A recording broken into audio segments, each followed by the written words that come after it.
Nos anos da Guerra Fria, após 1945, houve menos batalhas entre exércitos convencionais e mais guerra de guerrilha.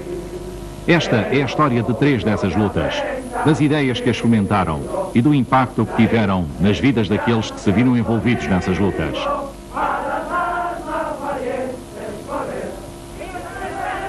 Cuba, onde a revolta de Fidel Castro nos anos 50 se tornou um exemplo para outros seguirem. Lutando para pôr termo à injustiça, conseguiram derrubar um governo em menos de 3 anos. Vietnã, uma luta que durou 30 anos, na qual os comunistas encabeçaram a revolta nacional, pareceu ameaçar o equilíbrio mais vasto da Guerra Fria. O envolvimento americano tornou-a ainda mais destruidora.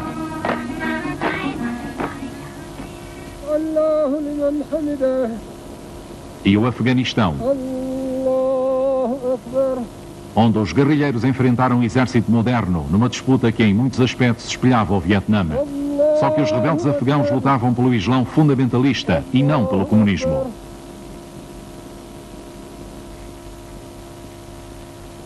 Em todos estes conflitos, a novidade não eram as táticas militares, visto que os métodos de guerrilha são tão antigos como a própria guerra. O novo ingrediente era a clara ideologia política ou religiosa que os acompanhava, o modo como as pessoas eram doutrinadas e o cenário internacional no qual as guerras eram travadas.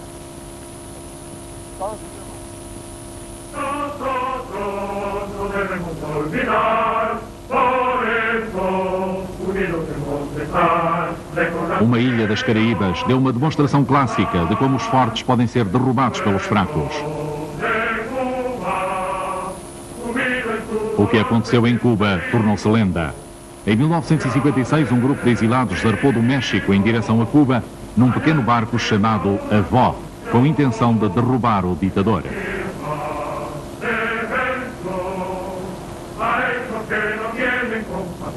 A expedição quase fracassava antes mesmo de começar. O barco ficou sem combustível e teve de atracar no lado errado da costa. Um dos homens que se debateu para chegar à terra, ainda enjoado, foi Arsénio Garcia. Siempre consideramos el desembarco de Granma como un naufragio.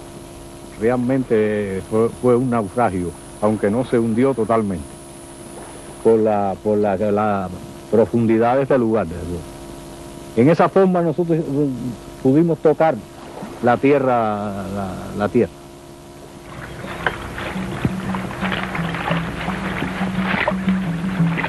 Bastante mais tarde, os rebeldes fizeram uma reconstituição do desembarque para um filme que comemorava o eventual êxito da sua revolução. Tiveram de vencer a oposição da vegetação. O empreendimento parecia um ato de bravata. Eram apenas 82 homens. Mas planeavam fomentar uma sublevação e libertar os 6 milhões de cubanos da exploração e da miséria desesperada em que tantos viviam. Na sua maioria eram jornaleiros nos campos de cana-de-açúcar e tabaco dos grandes latifúndios. Havia poucos médicos e 2/3 dos cubanos eram analfabetos. Os rebeldes confrontavam as condições dos camponeses com o dinheiro que era gerado na capital.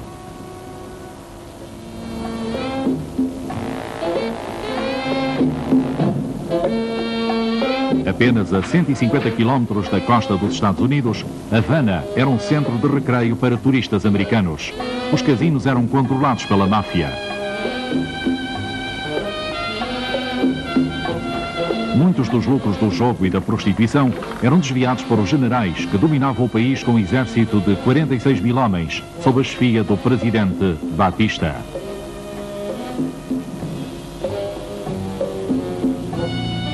Quando teve conhecimento do desembarque, Batista apressou-se a enviar os seus soldados para o extremo oriental da ilha.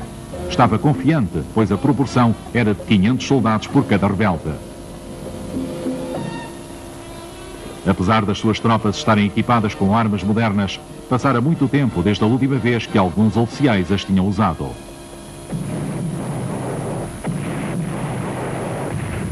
Os guerrilheiros foram interceptados e atacados. Não havia misericórdia para os que eram capturados.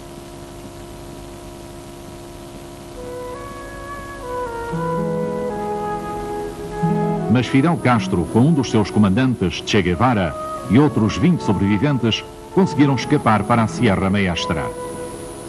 Te puedo decir ahora que si no es por la ayuda de estos campesinos, también hubiésemos sido eliminados todos nosotros, incluyendo al líder de la tropa expedicionaria, Fidel.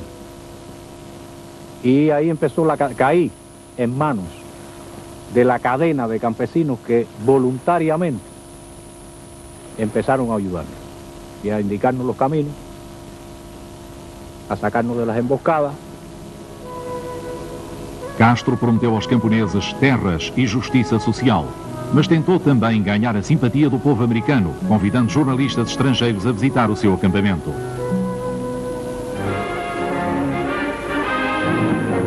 First films of Cuban rebel leader Fidel Castro and his ragged force in their mountain stronghold, made shortly before fighting erupted in all 6 of Cuba's provinces.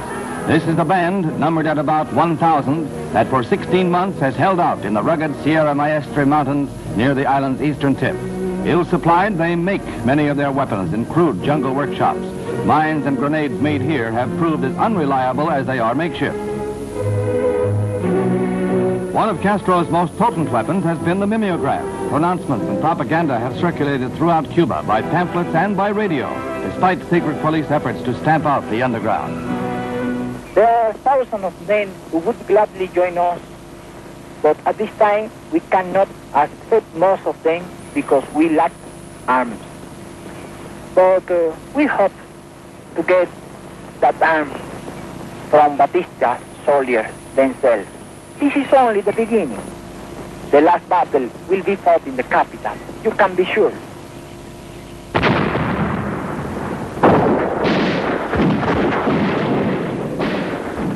Os guerrilheiros tiveram êxito na captura das armas que precisavam, enquanto os soldados governamentais, desmoralizados, se rendiam cada vez em maior número.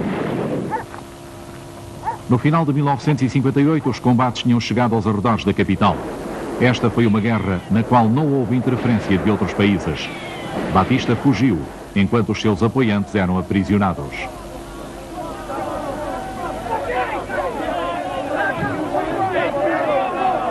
Y lográbamos nuestro objetivo, los sueños nuestros, lograr el triunfo. Esperábamos que fuera mucha más larga la lucha. Por suerte también tuvimos suerte en ese aspecto. Fue corta.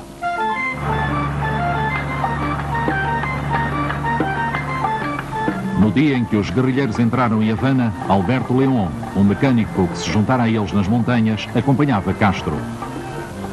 Pues el pueblo, aquello era una multitud inmensa de todo el mundo, de los niños, de los jóvenes, de los viejos, de todo el mundo, volcados para la calle que no dejaban ni caminar, dándole viva a la revolución, tirándole flores, y todo el mundo quería ver a Fidel, la función que nosotros íbamos cumpliendo en ese momento, ¿no? La seguridad que le íbamos dando era esa, que el vehículo se pudiera ir moviendo y que no se fuera a encaramar nadie, que no fuera de los que podían encaramarse a saludar a Fidel. Porque todo el mundo quería encaramarse a darle un beso a Fidel, todo el mundo quería. Las iglesias tocaban las campanas, todo el mundo, porque ¿no? Fue la liberación completa. Y era un hecho emocionante, que uno iba viviéndolo en aquel momento. Vaya, un momento único.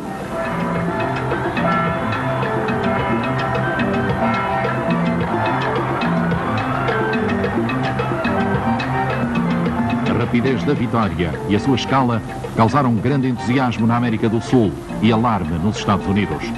Castro nacionalizou os interesses americanos no país e introduziu reformas socialistas.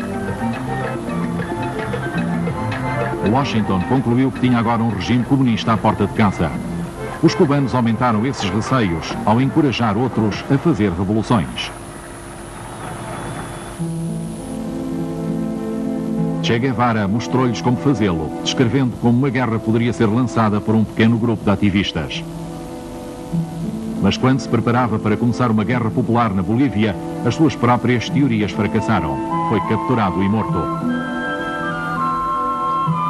Che tornou-se uma figura de culto e movimentos apoiados por Cuba floresceram por toda a América do Sul. Alguns tentaram adaptar os métodos de Che nas cidades. guerrilheiros urbanos abalaram as ruas com carros armadilhados. Os governos lançaram enormes campanhas de repressão para os travar, com a ajuda dos americanos. Todas as guerrilhas urbanas fracassaram. Na Ásia, em condições diferentes, as guerras populares tiveram muito mais êxito e a sua inspiração era a China de Mao Tse-tung. Ele insistira que a chave era angariar o apoio dos camponeses. Os guerrilheiros tinham de movimentar-se entre o povo como o peixe na água.